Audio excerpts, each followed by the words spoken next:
honor.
Not a problem.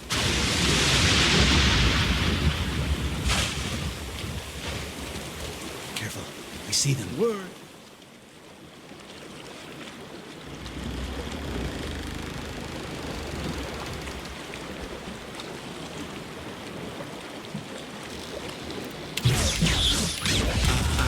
Ulu. Stand!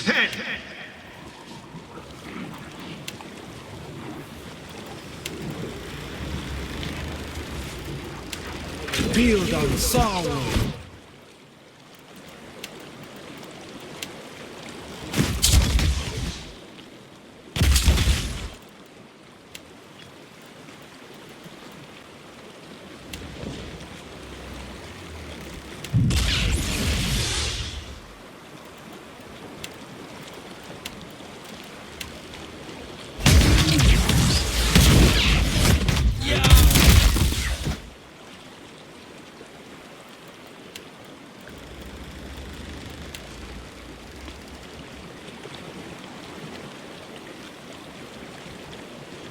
Te vuelves rojo.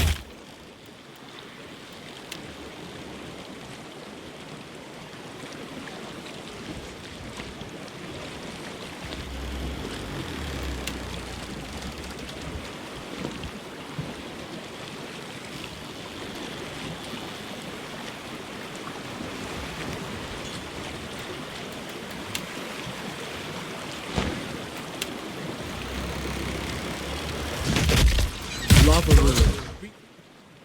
See, come on.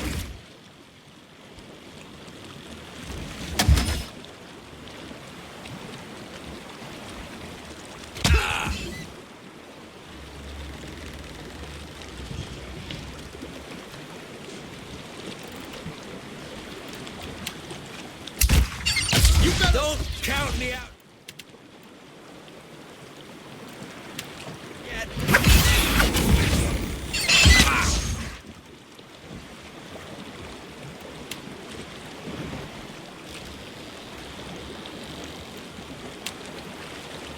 Navarro beyond seek.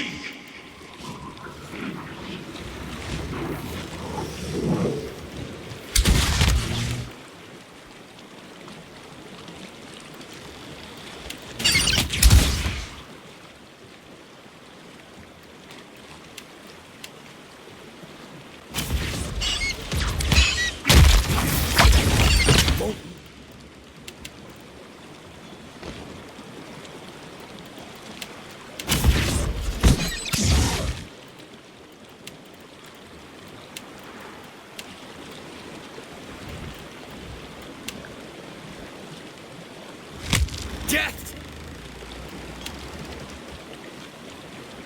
Navarro beyond seek.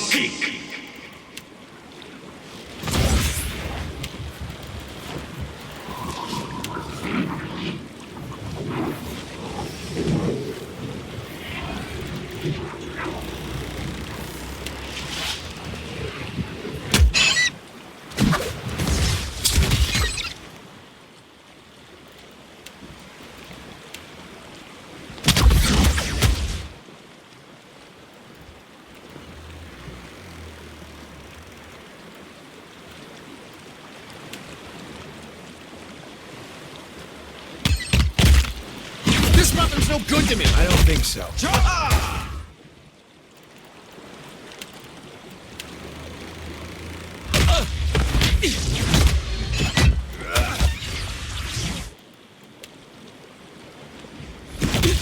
How do you like that?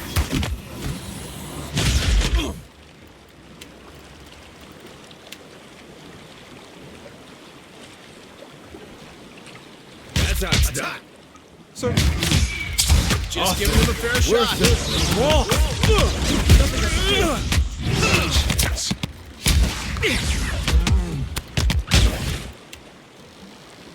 Moe and Dixie.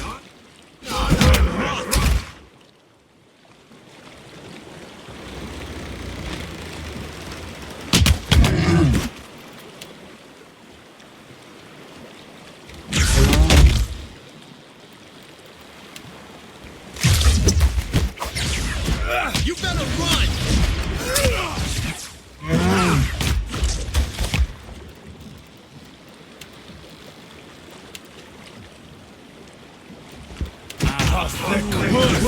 No use!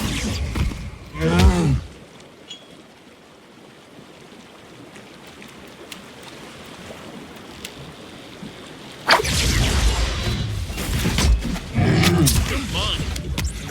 This fight is mine.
Build on salt. No prisoners!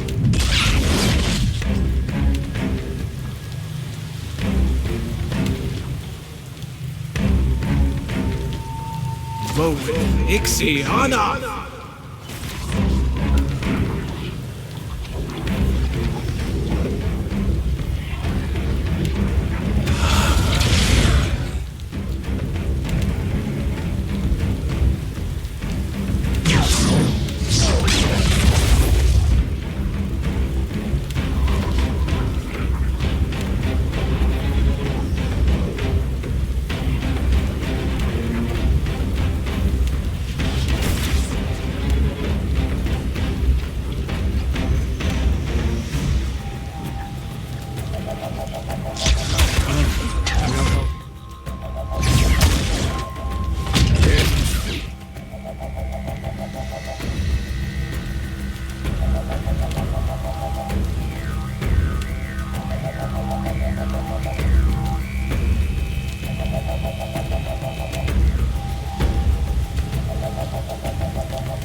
Together!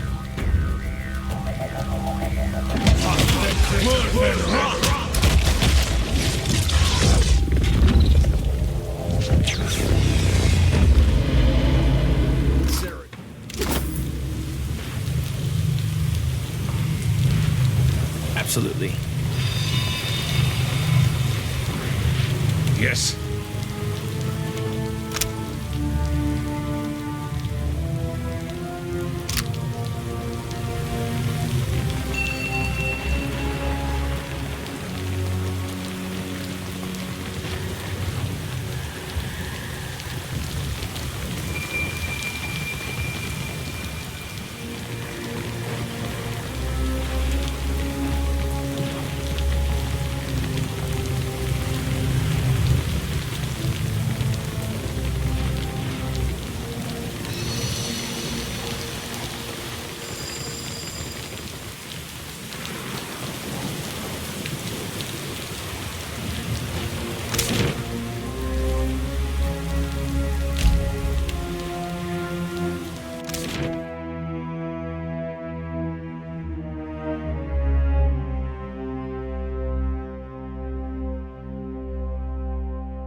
I'll handle this.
machine controlling the storm winds down. The clattering of its machinery settles into a low whir and then, at last, hiccups to a halt.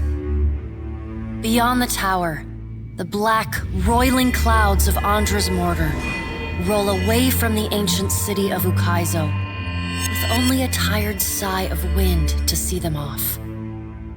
And on that last breath of wind comes to you a familiar sound, the ring of a bell. The bell's ringing is soft, not the clangor and torrent you've grown used to. It calls to your soul, and your soul yearns to follow it. Your soul flees from your body and into the beyond, chasing that sound. It leads you at last to Bareth's realm, to that cold platform and room of endless doors. Watcher, your journey nears its conclusion. The pallid night stands before you, her gaunt face impassive. That will depend on the will of Kith, whose desires are ever in flux. Soon you will confront Eothas for what will likely be the final time, and you will do so as the herald of Bareth, the only creature on the face of Eora to whom he will listen. Remember that.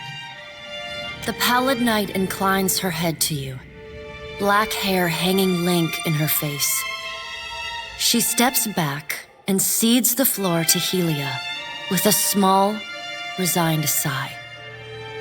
If Eothas truly intends to go through with his mad plan to destroy the wheel, a generation's worth of souls will be trapped in the in-between. So many would suffer. How can Eothas be so cruel? He cannot just abandon them. Eothas must help the kith find a quick solution. Abaddon strides forward. Eothas thrust this crisis on the kith. They did not bring it upon themselves. Their only mistake was entrusting us to watch over them. Who will help them rebuild their world now? Eothas will reveal every secret of the gods. Will Kith be able to change the established order if they have no wonder to inspire them? Eothas must help them resolve this quickly, lest every one of Eora's few remaining mysteries be laid plain.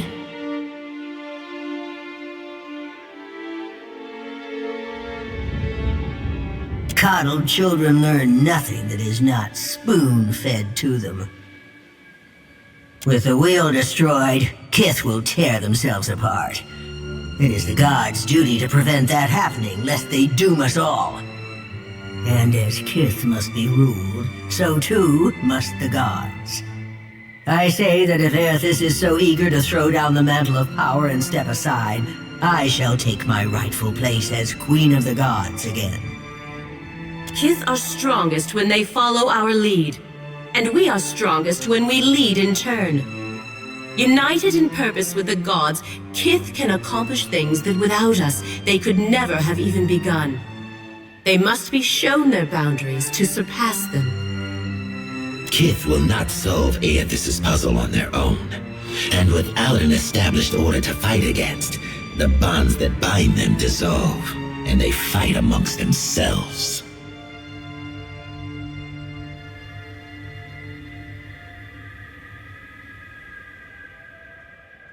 You cannot trust us, and you never should have. Only the kith may save themselves. Boudica's firm hand is but the motherly smothering of Helia by another name. Mortals should have no special advantages. Only once kith have striven to improve themselves through trial will they truly know their measure. Kith must suffer to find their strength if they are to survive the world into which Eothas drags them. Our intervention in your struggle would be a cruelty and counter to our purpose. He lets his words hang in the air for a moment. Gaze level with your own.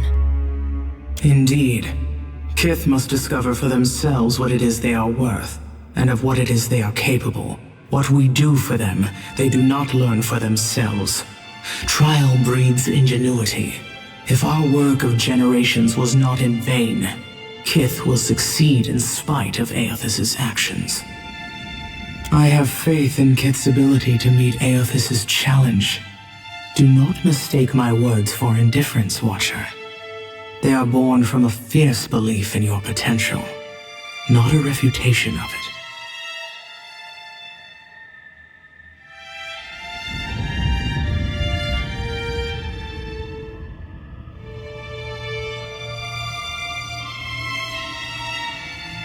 And yet you come to Ukaizo with only the Huana at your back. All that Kith stand to lose. And even then, your leaders could not join hands, squabbling instead over prestige and resources. You believe that will change when my final death comes calling. You are a greater fool than I thought. Margaret is blinded by her affection for mortals. She does not see that entropy is the destiny of all things. If Eothas were wise, he would destroy everything. End life, end reincarnation, end death. Kith have had their chance. It is time to let silence reign. As Rimmergon's words fade, the Pallid Knight returns. She no longer towers over you, a giant even among the gods, but meets you at your height. She lets the arms crossed over her chest fall to her sides. She speaks to you openly, plainly, an expression almost like tenderness, turning up the corners of her lips. Well, Watcher, you know where we stand. What do you believe?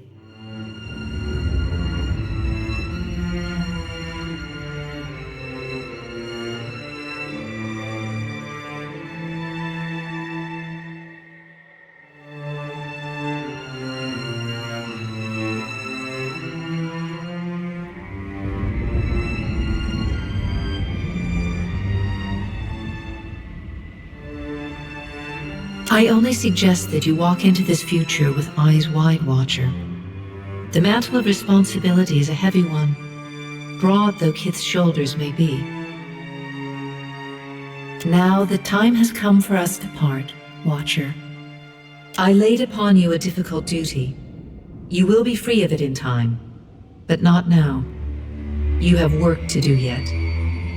You are no stranger to hard choices. You killed Theos, and when his soul was laid bare before you, you chose to return it to the wheel. You made his memory his penance. Remember the strength it took to make that choice, and know that you alone may sway Eothas now. When you stand before him, choose your words carefully. She claps her gauntleted hands together, and a sound like thunder rumbles through the room. As the floor crumbles and falls away beneath you, you hear the sound of a single bell ringing, and beneath it, the faintest whisper.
So, it ends like this. Rauatai will accomplish wonders with this place. It is a shame you won't be a part of them.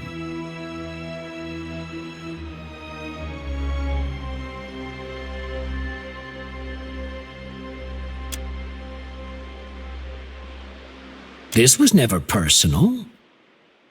This is about something greater than either of us.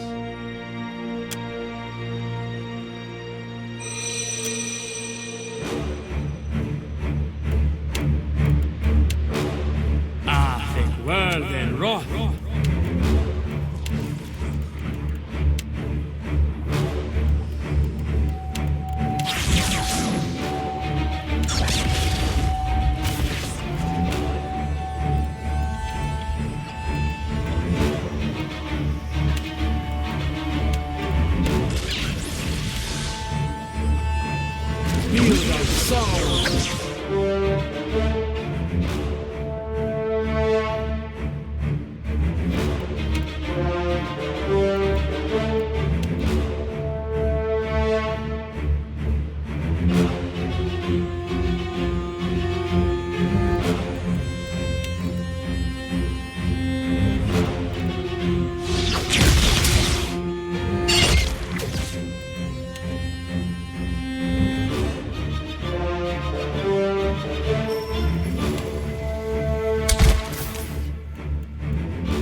Can do.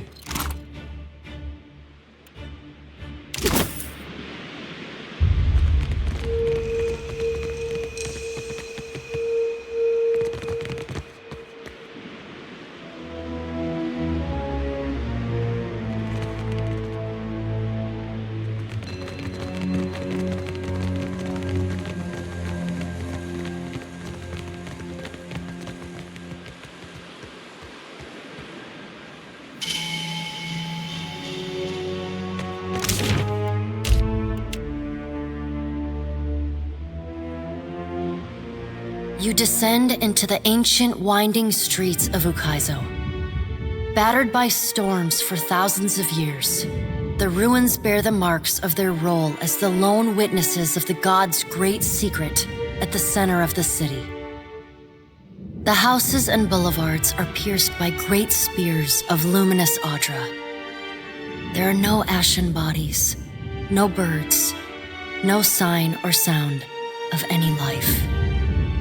But with every step, the rhythmic pounding in the distance draws nearer. Soon, you can feel the vibration traveling up your spine. As you approach the center of the city, the weathered architecture gives way to more luminous Ondra, piercing the ruins, eventually overtaking them entirely. Cresting the top of a fallen tower, you finally get a clear view of Eothas. He stands, legs astride, next to a great stone monument ringed with 11 cavernous alcoves. All but 3 hold a gargantuan skeleton, bones scrubbed clean by the city's storms. An immense Angwithan machine floats above the monument, suspended by invisible energy emanating from a well of light beneath it. Great brass rings spin around a core of metal and Ondra at the machine's center. Periodically, Eothas's massive arms swing back. The movement alone is enough to draw great gusts of wind toward him. When they come down on the machine, the impacts are accompanied by eruptions of electricity, fire, and smoke. The hundreds of luminous Ondra pillars across Ukaizo sympathetically dim in a rippling wave that spreads out from the machine. The only safe route to the god is a steep ascent along a monstrous pillar of luminous Ondra. Intertwined with fragments of Ukaizo's ruins that it has carried through the centuries, the pillar bends in a long arc, towering above the machine. The pillar levels out near Eothas's head, a silent observer to the destruction of the machine it has grown beside over thousands of years. You weave your way along a treacherous rain-slicked path up the pillar's skyward side. As you arrive at the top, you catch Eothas's attention. Fist pulled back, he pauses to observe you. With the same gentleness he showed at Ashen Maw, he lowers his arm and turns toward you.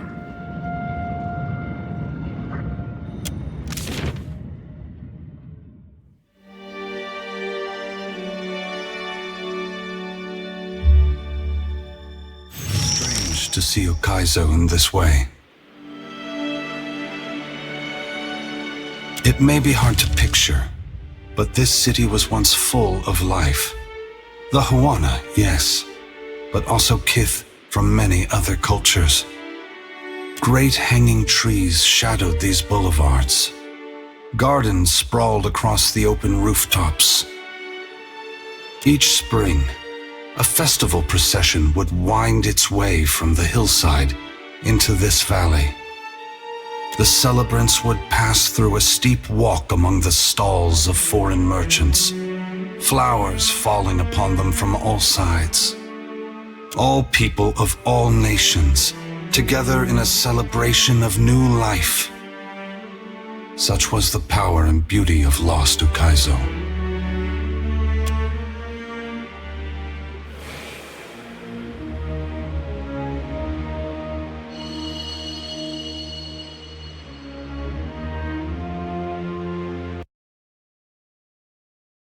Been a while, old friend. Widewin, I did not think to see you here. But few things go as expected when the Watcher is involved. We were a good team, once.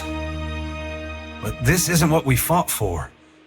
Ain't you just burning the harvest because you planted the wrong seeds?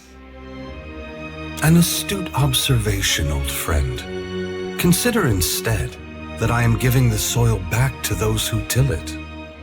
Spring must always follow winter. As long as there are people committed to finding the other side of change, the agony will not last. But thank you for challenging me as you did in fairer times. I haven't forgotten the lesson we strove to impart. You're welcome, I suppose. But what of you, Watcher? Why have you followed me? Have you come to bear witness to the breaking of the wheel?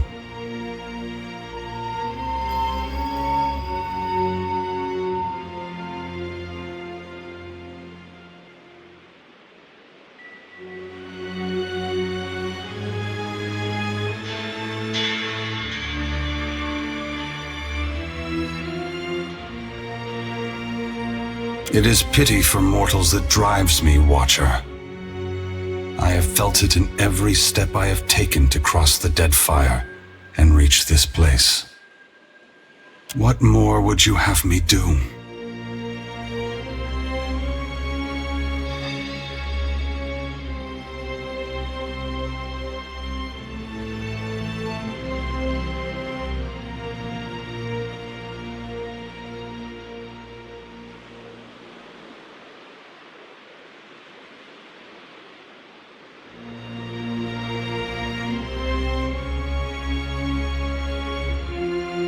It is true.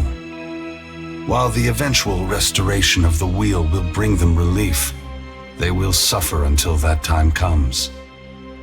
Thank you for making me think of the lost souls, Watcher.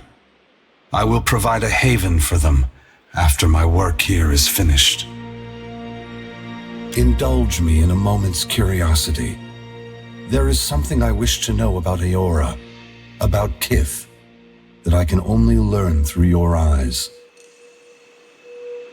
You followed me all this way, dodging an armada, navigating an impenetrable wall of storms, voyaging across uncharted seas, with the machinations of gods echoing in your ears, all the while trusting in the institutions of Kith to get you this far, and earning their trust in turn. Whatever else happens this day, that much is remarkable. I believe that mortals possess the strength to collaborate and shape a future of their own design. Not all of my brothers and sisters agree.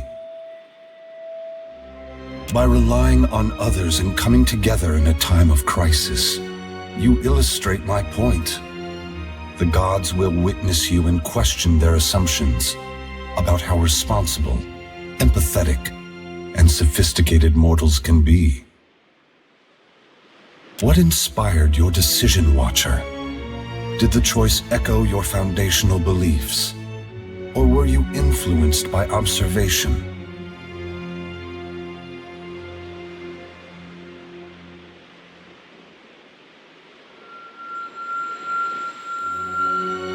I thank you for your perspective. Yours is not the only opinion that concerns me, but for the moment, it offers much to consider. All I ever wanted for mortals was growth, transformation.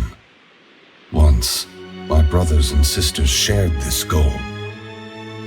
Some have forgotten themselves, giving into fatalism or tyranny.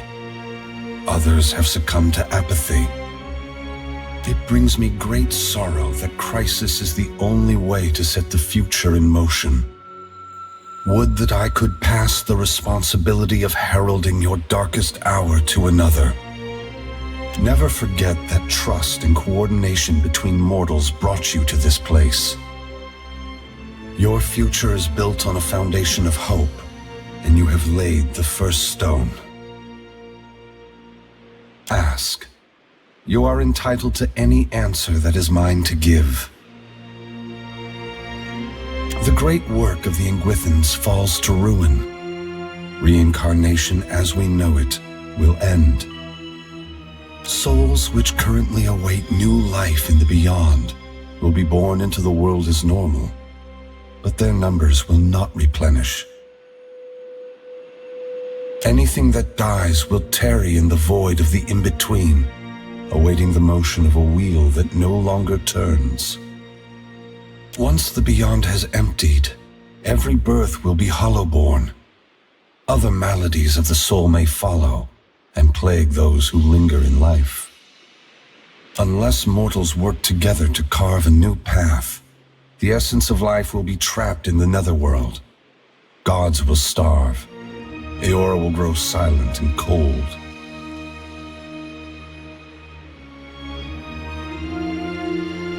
When we tamed the cycle of reincarnation, we broke what had once functioned naturally and without intervention. The flow of essence will not normalize on its own. Essence will simply pool in the void of the in-between, never passing through Ondra networks to the beyond. The dead will be left to wander in darkness, confusion, and sorrow. No one is worthy of unconditional trust. If you feel the gods are beyond forgiveness, then they don't deserve your obedience. Make your future one that doesn't require them. Should you choose to accept the gods, I hope that you temper your faith with skepticism. A generation or more. That much essence is already poised to flow into Eora. But unlike an hourglass, no amount of turning will compel the sand to reverse its course. Should you choose, you could lay down your burden and trust in your children's children to set matters right. That depends entirely on you. By your reckoning, there are still good years to come. By ours, time is short. For several reasons. My strength was diminished after the Godhammer bomb, and assuming this form took incredible effort. With so many vying for control of the Deadfire, I also saw a ripe opportunity for mortals to cast aside their differences and stand together as one. They have never been more powerful, more capable. Because of this, the gods must justify their importance or be proven obsolete. I apologize, Watcher. There is nothing I can do to restore the glory of your hard-won and poorly situated estate. What happened to Cadnua was not personal in nature. I would have occupied the statue even if it was buried beneath Defiance Bay.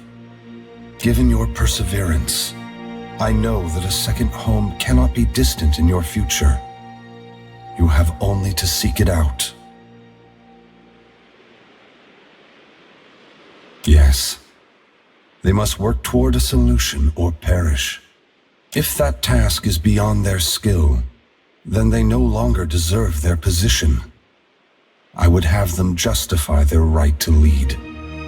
That could mean swallowing their pride and hearkening to the wisdom of mortals.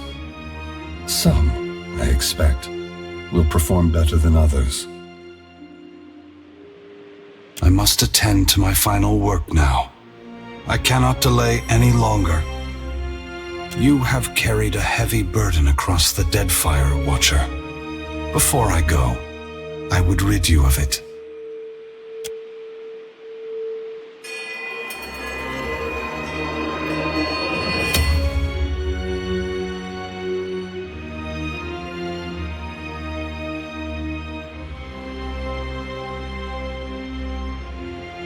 You are free now, as free as any of us can be.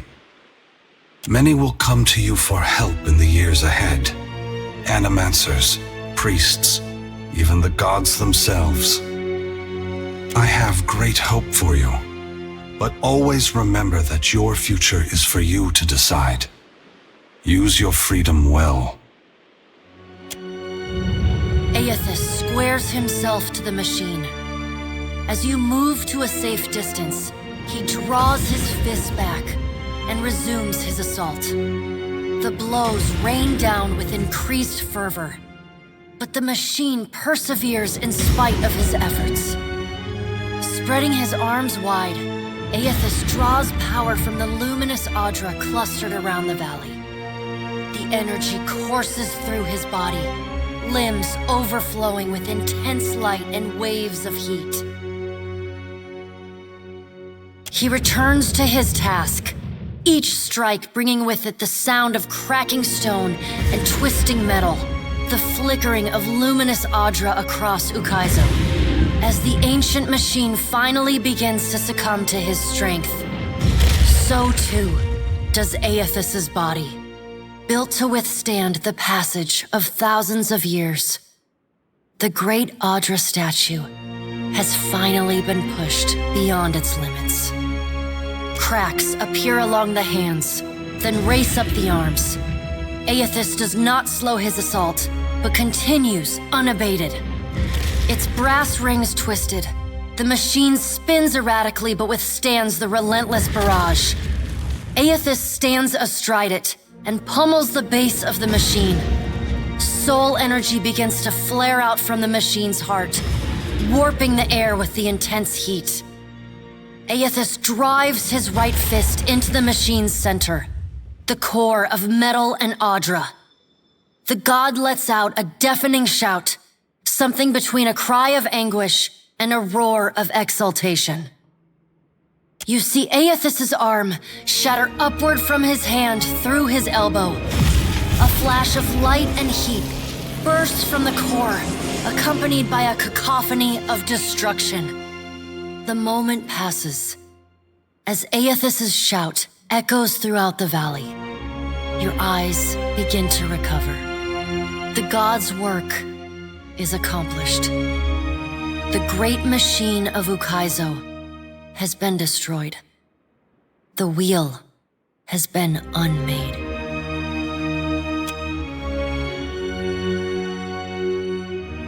As Eothas' voice fades, the enormity of what you've accomplished sinks in. You have confronted a god. You have rediscovered the ancient city where the wheel was forged, and you have seen the wheel shattered. What comes next is uncertain, but already the legend spreads of the Watcher who survived Ondra's mortar and stood toe-to-toe with Eothas. Maras Nua's body finally goes still amidst the rubble of the Angwithan machines, yet it continues to glow. Priests and mystics have strange dreams of an island of eternal dawn at the eye of a storm, a port where the tide never flows out, a roadside tavern whose door leads only inward. As a watcher, you see what these dreamers cannot. The souls of the departed drifting toward the Ondra Colossus and the twilit afterlife within.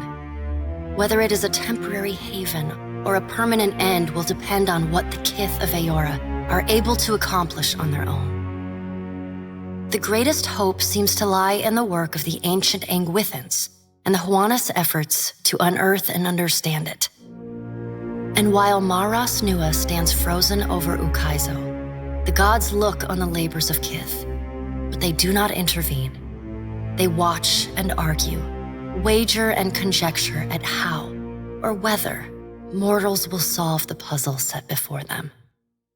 Reclaiming Ukaizo is both a symbolic and a practical victory for the Huana. The ancient city is a potent reminder of their people's ancient glory, and it promises to be a much more easily defensible capital, especially with the storm controls of Ondra's Spire close at hand. The other tribes unite under the Kahanga and dedicate themselves to rebuilding Ukaizo and relearning its secrets. The Valian Trading Company continues its operations in Deadfire, though it is forced to renegotiate many of its contracts with the newly empowered Huana Crown. Company leadership finds that the new terms are much more favorable to the tribes than to their own interests in the region. Due to these changes, the Valian Trading Company eventually withdraws most of its people from Deadfire. Though Castal convinces the Songreta Mea Compressa to maintain nominal animancy operations in the region, they agree and put him in charge of them. Most of the Republics consider this an embarrassing demotion, though Castal himself relishes his smaller, quieter role. The Royal Deadfire Company is expelled from the archipelago as punishment for their attack at Ondra's mortar. The storms across the Rawatayan mainland subside along with those of Ondra's mortar. However, Rawatai regards this respite with a wary eye, ever mindful that the machinery at Ondra's Spire remains under their foes' control. The Juana settlement of Ukaizo reignites Ferrante's dream of a new Valian empire. Deadfire is claimed and controlled, but the clearing of Ondra's mortar offers the possibility of new prospects in yet undiscovered lands.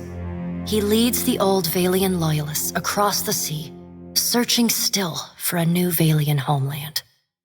Despite other tensions across the archipelago, Port Maje remains a model of peaceful, productive cooperation between the Juana and the Valian Trading Company. Though they do not always agree, Governor Clario and Storm Speaker Ikawa work together for the mutual benefit of their people. As the balance of power changes in Deadfire, so too does Nekataka transform. Though the Kahanga monarchy moves its new seat of government to Ukaizo, Nekataka continues to be a busy and important city.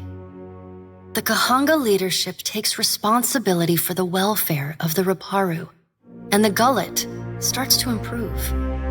What was once a den of crime, poverty, and illness slowly becomes a quiet haven for the Raparu.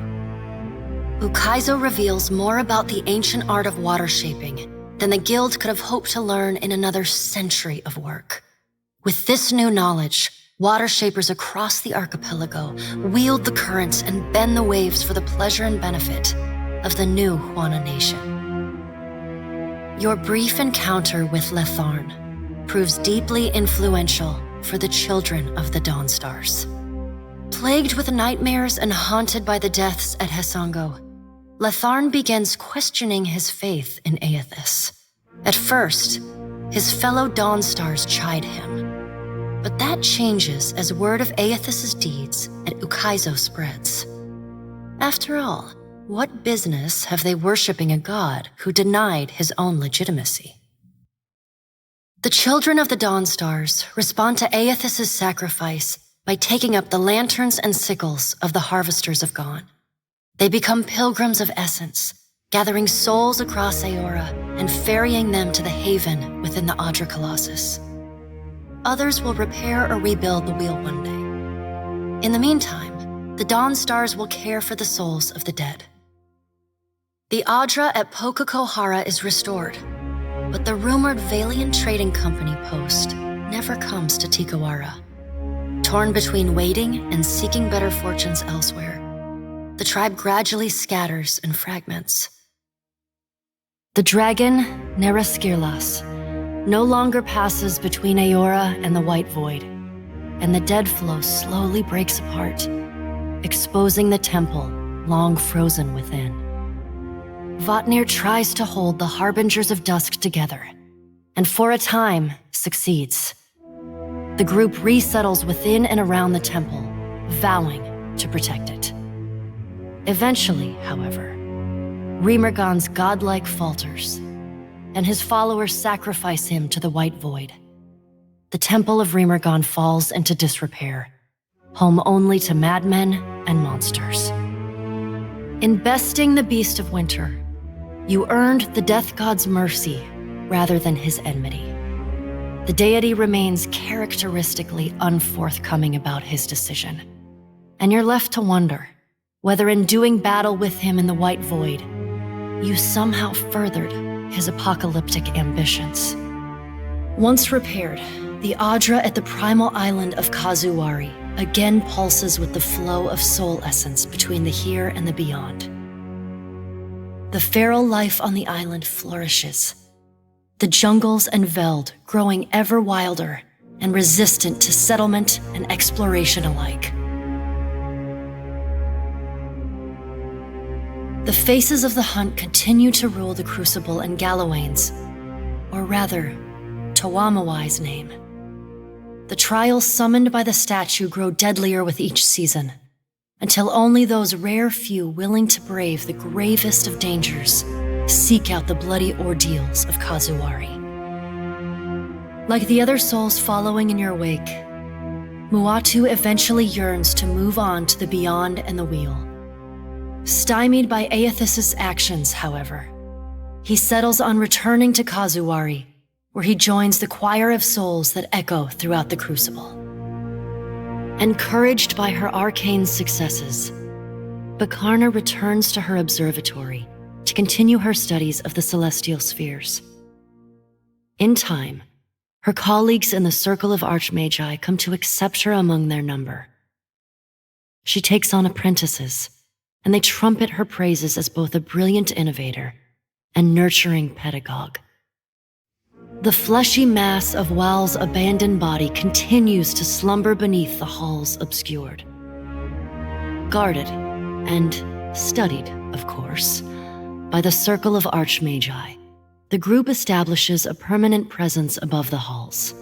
And, with time, the Black Isles become one of the preeminent institutions of arcane knowledge in Eora. The Oracle of Wal continues to use the God Seed to develop and twist the titanic form of Wal. And not even the Archmages above know the full extent to which its sprawling tendrils infect the Black Isles.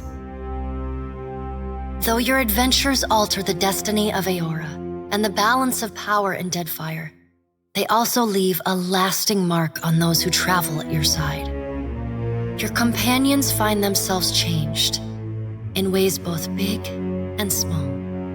In the days sailing back from Ukaizo, Adair finds himself disillusioned with all gods, his own above all. Where the gods have touched Deadfire, he sees only destruction, loss, and emptiness. He casts off all symbols of Eothas, and even begins refusing to use his name. Ultimately, he chooses to remain with you on the Defiant, knowing if any mortal is to have the final word in a conflict with the gods, it will be the Watcher of Cadnua. Aloth renews his commitment to destroying the Leaden Key. With the wheel broken, loosening the gods' stranglehold on Kith is more urgent than ever. It is a lofty goal, and one he does not expect to finish in his lifetime. But if there's one thing he's learned from the Watcher, it's that a single person can change the world. After reporting back to her superiors for the Watcher's actions against the Valian Trading Company, Pallegina is rewarded with reassignment home to the Valian Republics. She spends the next several years as the head of the household guard for the Duke of Anchense. In this role, she is often lauded for her courage and loyalty. Even with all of the praise, there are still times when she cannot help but feel she could have had more influence on what transpired in the Deadfire.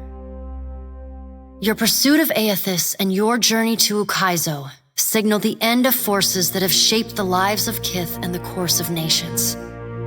The cycle of reincarnation has been broken. The storms of Ondra's mortar have calmed. Yet each ending promises a new beginning.